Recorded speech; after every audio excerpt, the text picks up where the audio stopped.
This is a typical day climbing. But what you may not know is this is also climbing. And this, and this, and even this. But where does it all connect? Whether you climb granite walls outdoors, resin walls indoors, snowy covered fields, or even piles of strange plant matter, you will need to know some basics about the sport of climbing. The Yosemite grade. The sport of climbing has many degrees of skill levels, but that begs the question, what makes this climb hard or this one easy? The Yosemite grading system is a way to assess the relative difficulty of a climb by assigning each climbing route a set of numbers. The first number rates what you are trying to climb, while the second gives the climb a grade for how hard it is. A 1 rating would be the equivalent of walking on a flat sidewalk. A 2 rating, the equivalent of taking a pleasant walk through the hills of England, and a 3 referring to your typical hike.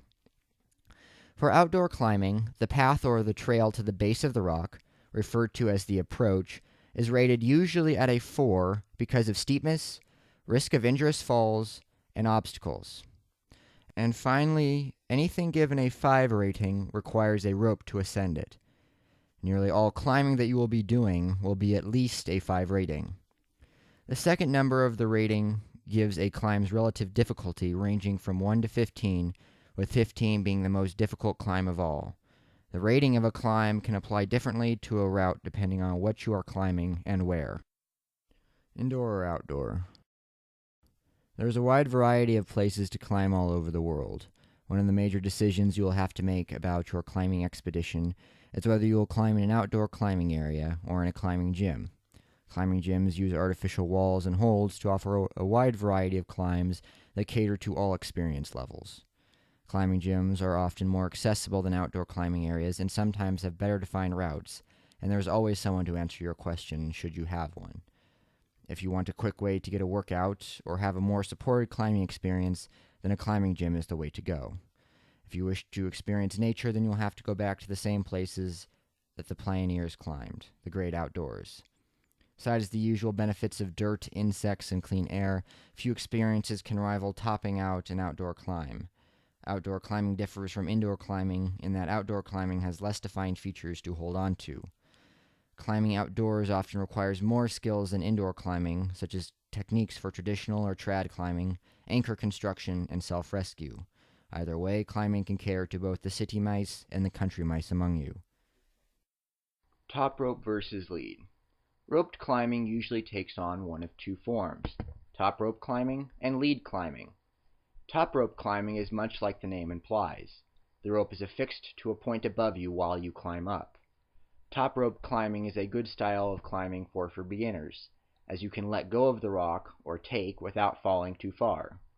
For more experienced climbers, lead climbing offers more of a challenge than top roping, as climbers must manipulate the rope and other gear while climbing. Lead climbers are above the ropes most of the time and take a much harder fall than top rope climbers. Despite the difficulty of lead climbing, it is an integral part of climbing outdoors. Most outdoor routes can only be set up for top roping once it has been climbed by a lead climber, as the anchor needed for top roping can only be accessed by someone climbing up from the bottom. Beginners will appreciate the support and ease of top roping, but for those with the experience, lead climbing is the standard. Sport versus traditional climbing. For those who worry about their impact on the environment, it might be a good idea to understand the difference between sport and traditional, or trad, climbing. Sport climbers use bolts placed directly into the rock, which permanently damages the rock, but often allows climbers access to routes they would otherwise be unable to climb. Trad, or traditional climbing, has climbers place and remove their own gear on the rock, but beware, climbers still cause damage to the rock just over a longer time period. Both trad and sport climbing have many skills, benefits, and downsides associated with each of them, but bear in mind you will always have an impact where you climb. Bouldering. For those who do not wish to go to the same lengths as other climbers, the discipline of bouldering remains a popular alternative. Bouldering is typically done without a rope on short ascents, usually on smaller rocks or boulders, hence the name bouldering. Bouldering can be found both indoors and outdoors in a variety of locations and situations. Do not be fooled by the decreased heights of bouldering, though. Bouldering difficulty starts at a 511 rating on the Yosemite system. However hard it is, bouldering can be a fun way to experience climbing without the hassles of height. Belaying. When you climb, you'll be putting your life at risk. Oftentimes, climbers will put this risk in another's hands by having them belay. Belay is an umbrella term for several actions that a person can do to protect a climber from falling. Most often, a belayer manages the rope of a climber as they ascend the rock face. The technique for belaying differs between styles of climbing, but in most cases, a belayer prevents the fallen climber from going down by stopping the rope from going up. Belayers must always be vigilant to prevent their partners from injury, as falls can happen at any time. Another form of belaying, spotting, can also be used. Spotting a climber simply involves holding your hands to alleviate the impact of a fall.